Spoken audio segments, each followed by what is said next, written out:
Plaisir, comme c'est bon de vous retrouver.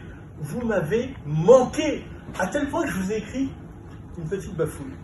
Vous avez passé de bonnes vacances, ça va? Moi j'ai passé des vacances formidables et instructives. Il paraît qu'il faut des circonstances pour se faire une opinion des gens. C'est vrai, je confirme. C'est dingue de voir à quel point les situations révèlent les gens pour le meilleur parfois. Comme mon voisin, tiens, par exemple, qui me propose de venir chez lui et m'offre un café alors que j'ai oublié les clés de mon appartement. Ça, c'était Jean-Pierre.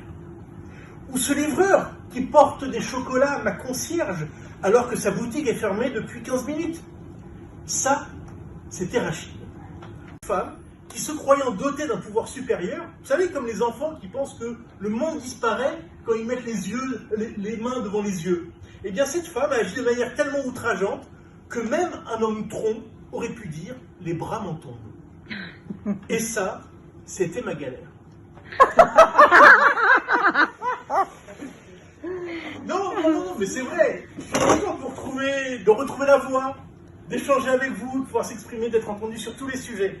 Enfin, presque tous les sujets. Je comprends que certains ne souhaitent pas débattre, ni parler politique au sein du groupe.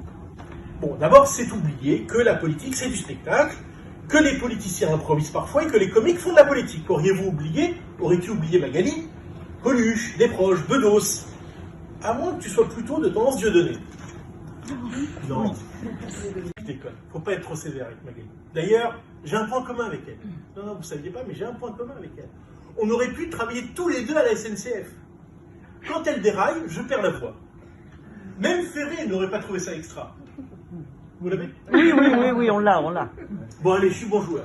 Je me plie à la majorité, je suis d'accord, promis, j'arrête, je jure. La politique n'a rien à faire dans notre cours d'impro. Hein, Isabelle, hein? Faut que t'arrêtes de poster des vidéos douteuses, hein? Ça suffit. Hein, fini. Ne mélangeons pas tout. Voilà. Hein? Et puis tiens, moi aussi, je vais tout vous dire. Je me mettre à nu.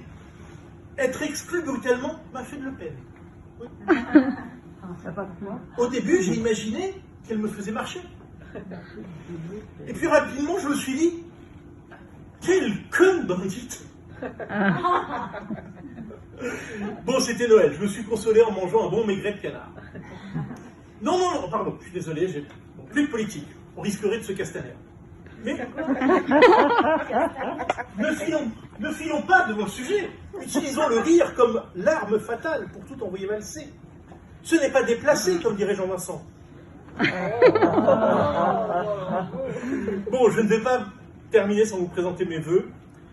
Vous les exprimez devant la salle, j'en éprouve une réelle émotion.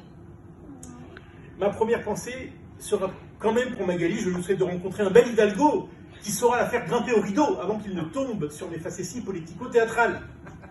Alors, comme Benoît, à mon tour de vous souhaiter une belle année, je vous fais plein de poutous. Vous êtes mes émours. Bravo!